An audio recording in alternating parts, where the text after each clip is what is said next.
But anyway, today I'm very pleased to welcome Dr. Heather Williams, who's joining us from the Defense Studies Department and Center for Science and Security Studies at King's College London. In addition to her role as a lecturer there, she also works as an adjunct research staff member at the Strategic Forces and Resources Division of the Institute of Defense Analysis in Alexandria, Virginia. And I guess you've worked for them for the last 10 years. It's amazing how time flies. So she currently leads a lot of interesting research projects on asymmetric arms control, emerging technologies, impact of social media on conflict escalation, U.S. messaging strategies on arms control and disarmament. She's been working with us here at CGSR in different workshops and venues, though most of them in Europe, but we're very pleased that she was able to join us here this week for a workshop and then provide the seminar today.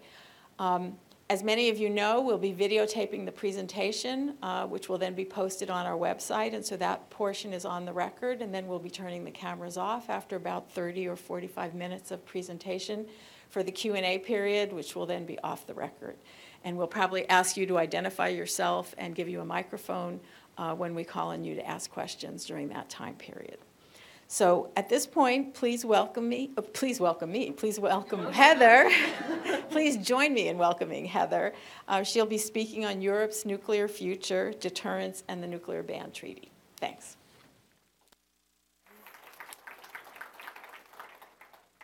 Right. Thank you, Mona. Also, in his absence, thanks to Brad and CGSR for the opportunity to be here. It's really nice to get outside of Europe, but to talk about Europe outside of Europe, just to kind of get a different perspective, because the conversations that are happening in London, Paris, Berlin, The Hague, very different to some of the conversations I've been hearing over here and also in Washington. So I really do appreciate this, particularly because of the timing.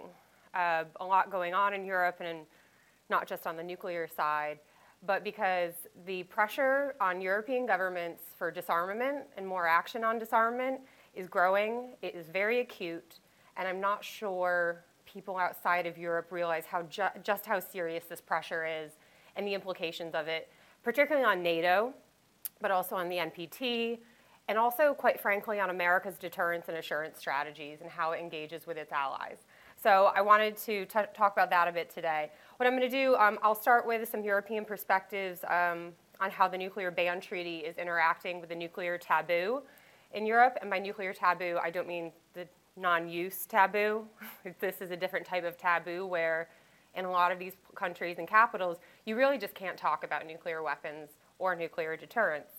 And so what does this all mean for NATO? And then I'm going to end with some ideas for how we can possibly reinvigorate deterrence debates and discussions over in Europe. But I think there's a role for all of you, regardless of where you sit normally and where you come from and what your role is, to try to reinvigorate those debates.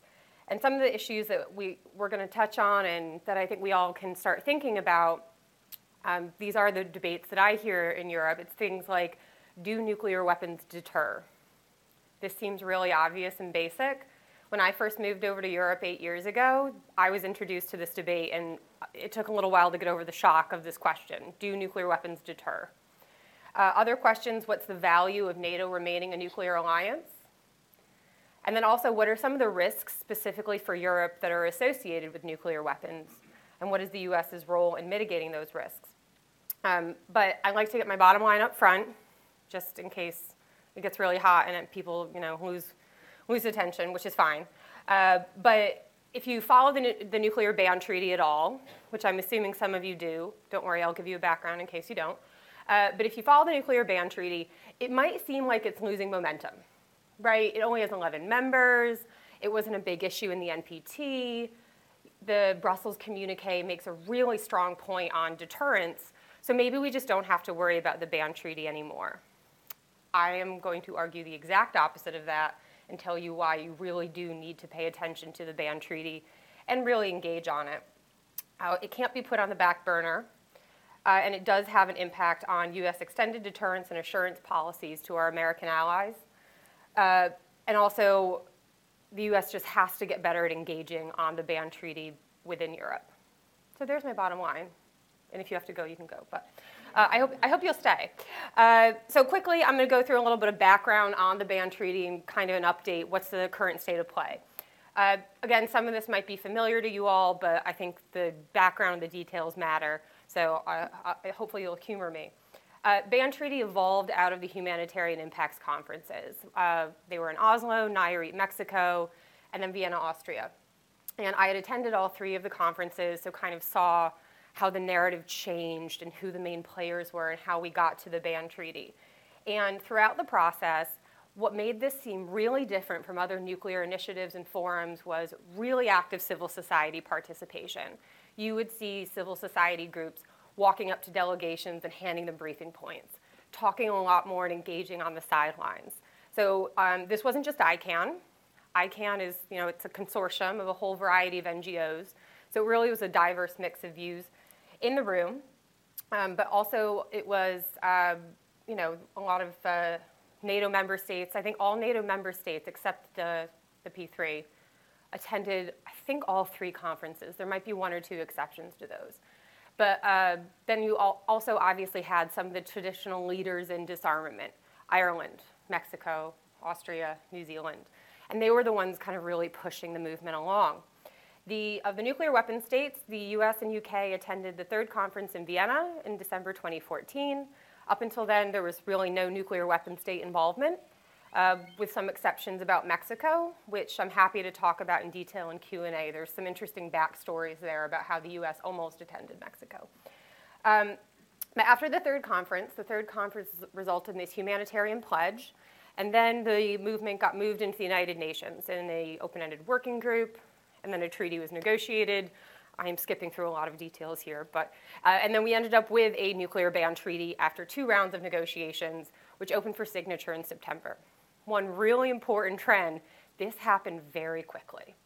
There was a lot of momentum behind this. As a personal observation, I found these humanitarian impacts conferences compelling. I had been working on nuclear issues for over a decade. I had never talked about nuclear weapons this way before. You heard the testimony of survivors. You learned new facts about nuclear weapons.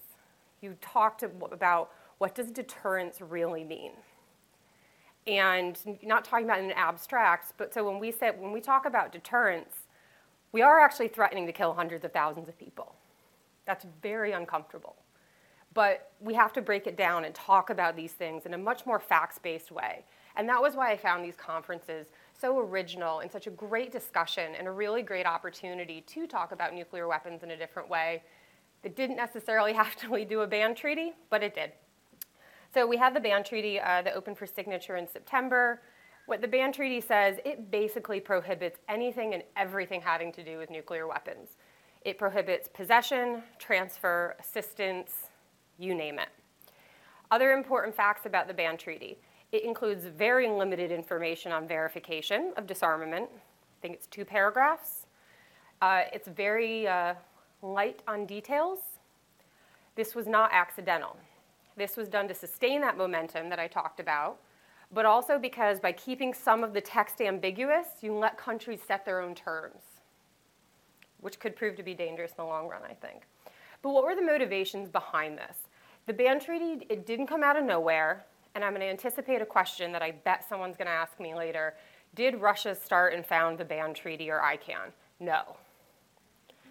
I'll talk about that a bit more, but I just wanted to put that out there. This was not something that Russia started. There was an overlap of interests, which I will acknowledge, but I'll get to that in a little bit. But really, it was frustration with current disarmament forums.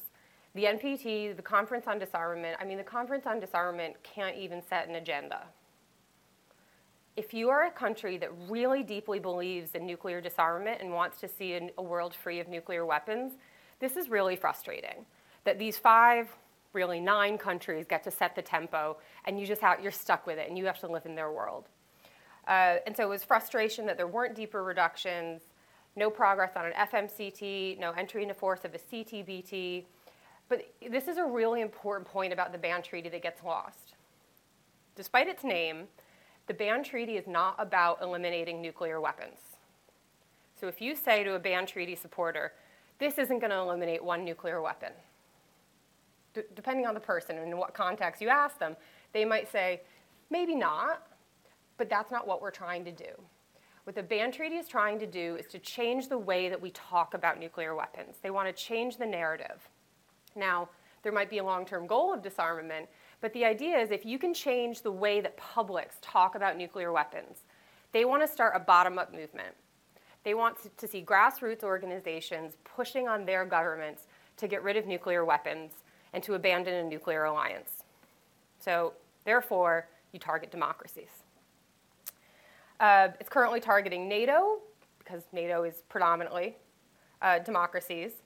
But it's also targeting NATO because the tactical nuclear weapon, US forward deployed nuclear weapons in Europe, to a lot of people, these have been a low-hanging fruit for quite a while about possible disarmament, the next step.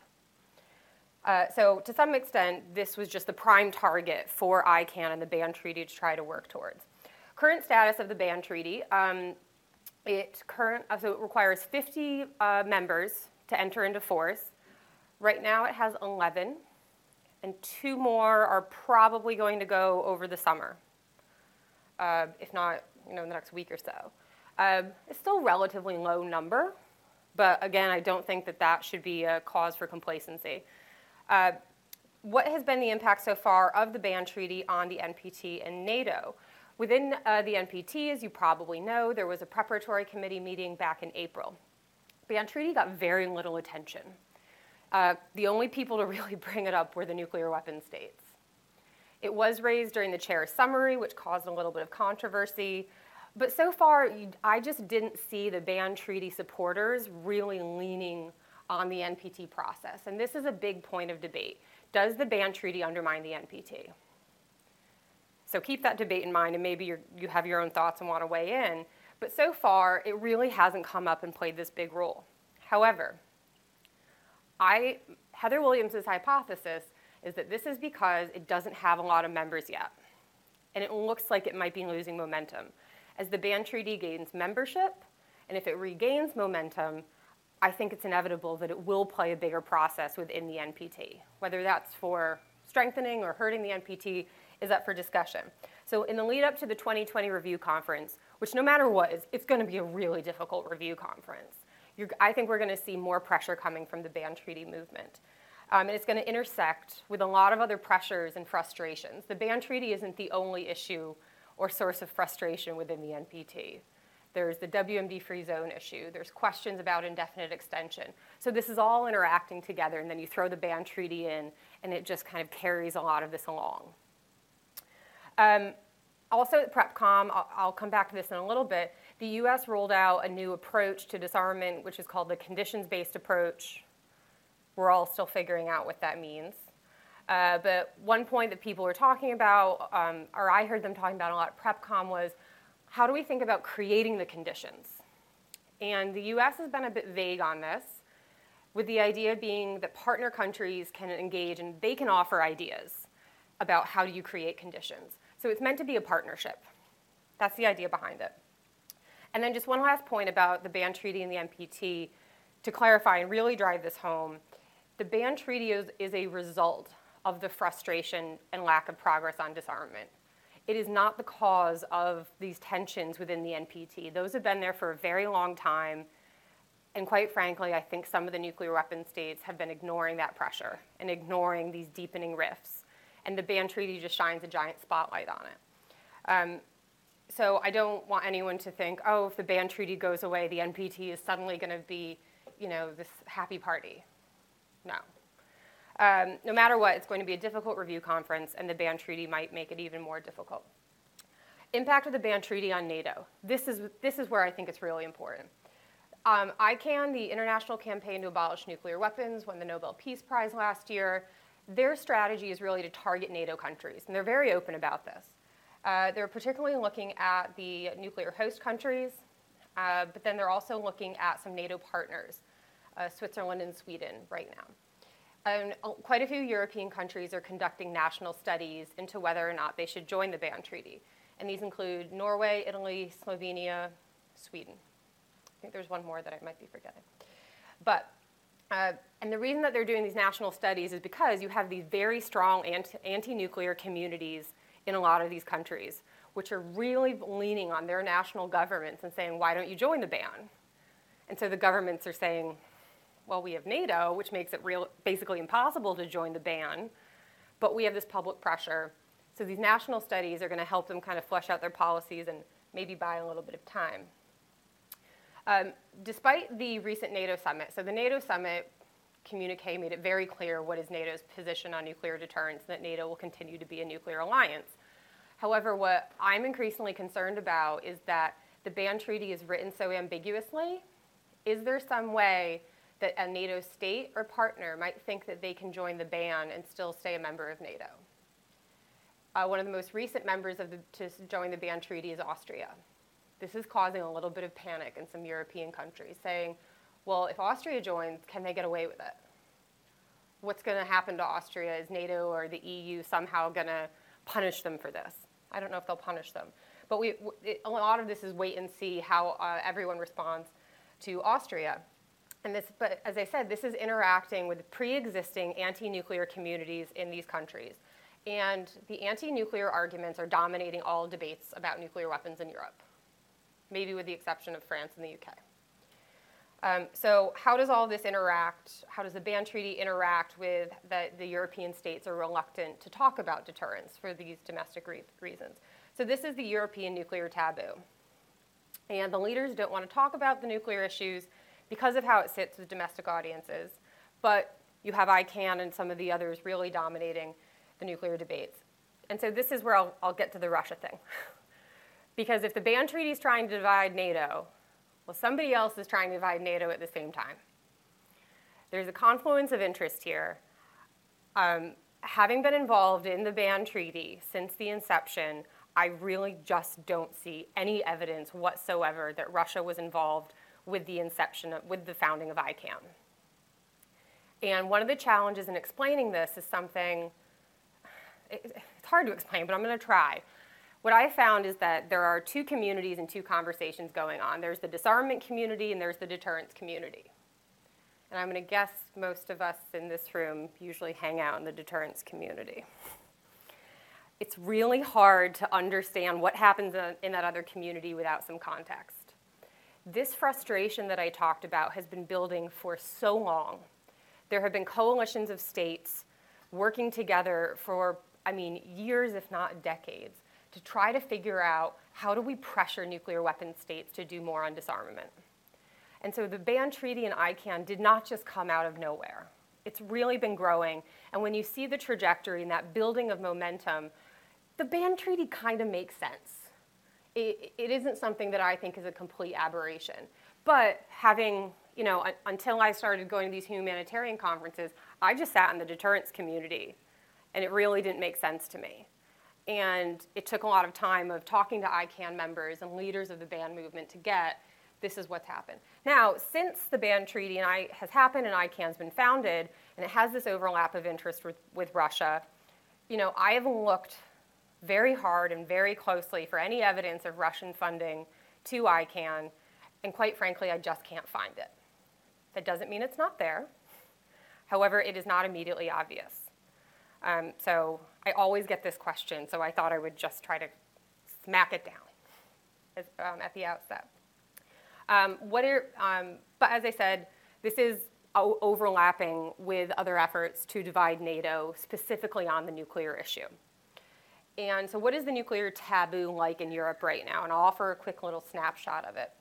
Within individual countries, the real countries of concern where you really can't talk about nuclear issues at all, the Netherlands, Germany, Italy, Switzerland, and Sweden.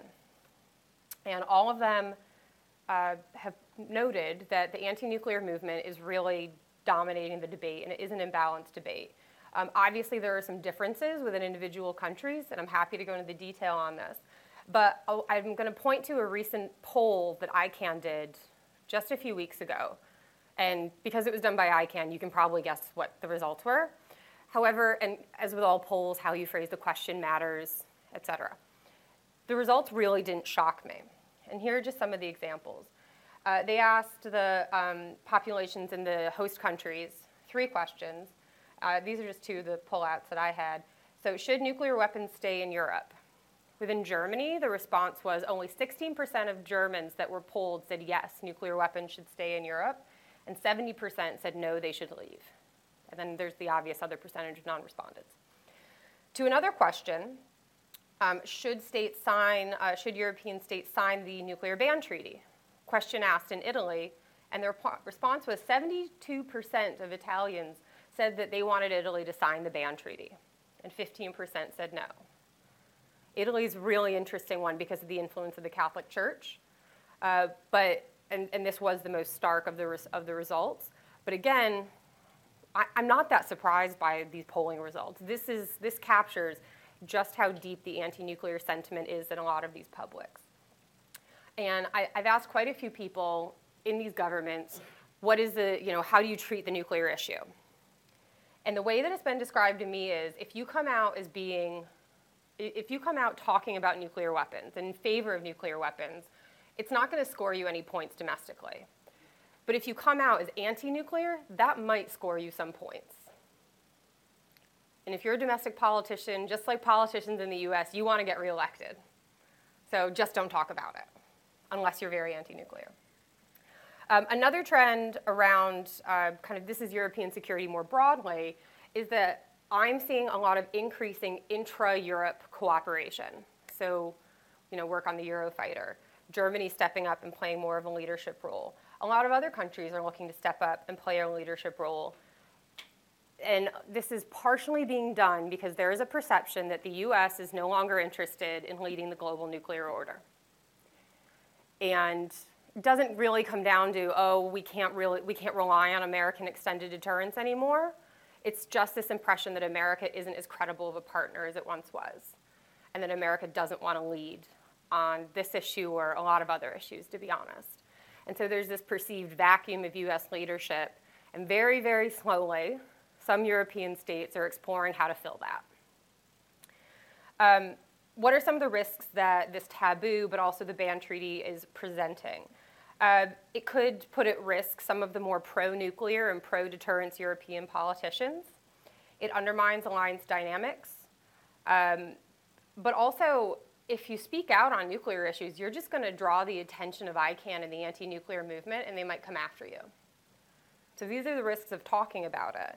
However, I also think ignoring the risks, or ignoring the anti-nuclear movement, ignoring deterrence, that also comes with a lot of risks. The main one being that you are just ceding the ground to the anti-nuclear movement. You aren't making any effort to balance the debate. And that has potential consequences, especially if the anti-nuclear movement gains more traction. So it's going to see a weakening of NATO, weakening of the credibility of deterrence. So I think you have to engage with the nuclear debate. You have to make a case for nuclear deterrence, but you have to do it really carefully to make sure that you're not dividing the alliance in the process. So now for kind of my final section, I want to talk about what are some of the options for addressing the nuclear taboo. Within NATO, again, the Brussels communique really was very strong in its language, reaffirming NATO's nuclear status. It also presented a unified position on the ban treaty. So right after the ban treaty opened for signature, or right when they concluded it, I can't remember which one, sorry, NATO issued a joint statement on its opposition to the ban treaty. All 29 members saying, we won't join this, this doesn't align with NATO principles. That's actually a really big move. Hopefully you understand that with some background now on the anti-nuclear movement in these countries. But also addressing this in the NATO context of thinking about how is this pressure from the ban going to interact with pressure from Russia. And so I think that we still need to see more leadership. And I don't know if that can come from the US, to be perfectly frank, because of questions about US credibility. But I think it would be great if you saw some of the NATO nuclear host countries speaking out in favor of nuclear deterrence and in favor of NATO's nuclear status. This sends a really strong message, not just to the ban, but also to NATO, or to Russia rather, excuse me. And there's plenty of examples of this. Some of them were actually, if anyone's interested, you can go back and read all the transcripts from the humanitarian impacts conferences. Germany made some really strong statements in favor of nuclear deterrence and in favor of a nuclear NATO. and it really is astounding when you think that they're one of the most anti-nuclear publics in all of Europe. But a more recent example was in the recent NPT Preparatory Committee, the Dutch made a statement in support of NATO remaining a nuclear alliance. So you're kind of seeing signs of this already, but I think this is a really positive trend to challenge the nuclear taboo and to talk more about the benefits of deterrence. Other options, partnership. The US really can do more in working with states like Sweden, Switzerland, Netherlands, Belgium, Germany. Those are the ones I keep coming back to.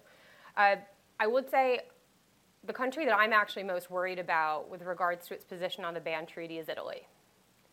Because of domestic political turmoil, so the Holy See is one of the 11 members of the ban treaty, and obviously has a lot of influence on Italian politics.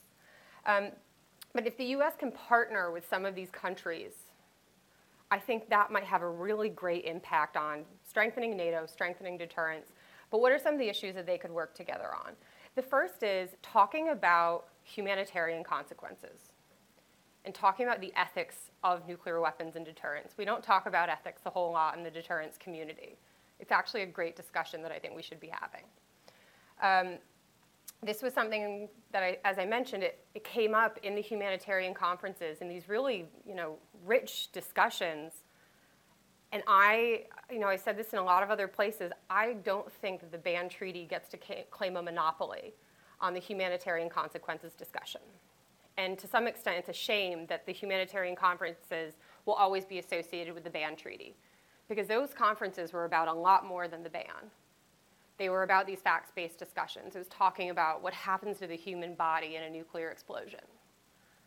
A lot of the ban supporters, their assumption was, if you talk about these facts, if you show these pictures, nobody could ever support nuclear weapons. And that's not quite what happened. I mean, I saw it all, and I still believe that nuclear weapons deter. I was known as deterrence girl at some of these conferences. So that was fun. But some of the other areas where the US can partner with allies or with these other countries would be on risk reduction. This is a really hot topic among the Europeans, and they want to do more on risk reduction, but also the conditions-based approach. This is pretty problematic. So as I said, the US rolled out this new vision of a conditions-based approach, and the Europeans are like, great, what does it mean? What are the conditions? And it seems like the US government is saying, we want you to tell us the conditions and to help us create them. This is something we're going to work on together. From my experience, allies like it a lot more when the US says, this is what we want. But also for the allies, in having talked to them, their response is, we're really tired of telling you what we want. We want deeper reductions, and we want a New START extension and a New START follow-on. We want you to ratify CTBT. We want an FMCT. We want you to bring China in. How many times do we have to say this? So I really think this is something the US needs to play a leadership role on. And then lastly, other things that can be done to challenge the nuclear taboo and talk more about deterrence is a role for NGOs, scientists, and lowly academics. And what we can do, depending on where you sit on this issue, obviously, is actually challenge ICANN's narrative. Is challenge the argument that if you talk about nuclear weapons and humanitarian consequences and ethics, automatically you have to be in favor of disarmament. That is not the single conclusion of that argument. You can talk about humanitarian consequences and ethics and still believe in deterrence. And that's the side of the debate that I see is really missing. And that's something that I actually think those of us outside of government can do a better role, because it's hard for government to have some of those discussions, obviously. But in other areas, I think where we can kind of challenge the ban treaty supporters, so their argument is that the ban treaty will change nuclear norms. I just don't see that if you don't have the participation of the states that actually possess the weapons and rely on deterrence. But also the importance of talking about disarmament in the geopolitical context. If the security conditions just don't exist for disarmament, or if disarmament is actually destabilizing, that's an important issue to raise and to talk about. And this is something where the US government, I actually think, I would give it a gold star for raising these issues. But then also, as I know I keep coming back to it, but it is revisiting these discussions and debates about humanitarian consequences. And so that's something I actually think that some of the labs can do, because some of the best research in the entire world on what happens in a nuclear explosion and humanitarian consequences was done at the national labs. And obviously I understand there's some classification issues there, but thought I'd throw it out. So I really am going to wrap up now. One thing about the ban treaty, the goal of the ban treaty was to change the narrative. They have succeeded. We are talking about nuclear weapons. We are talking about a nuclear ban treaty. We are talking about them a little differently. I'm giving briefings on a nuclear ban treaty in some places where it was kind of inconceivable. So to that extent, the ban treaty, it has made an impact, it has had a change. But at the same time, I don't think they realize that they are stirring up a debate. And I really do think if the deterrence community can challenge the anti-nuclear narrative, I think we have a really great story to tell as well, and a really important story. It's just important that we engage in that debate. And then these are random observations from Europe that I thought might be interesting and to some extent relate.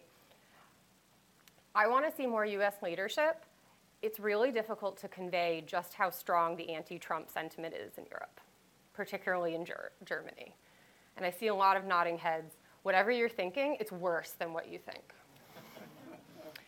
So while you want US leadership, that has to come from very certain places. I think the Secretary of Defense has excellent credibility and a great reputation over there, and I wish we could clone him. We need more people like that who do have that credibility, because otherwise some US leadership and US messaging might get lost.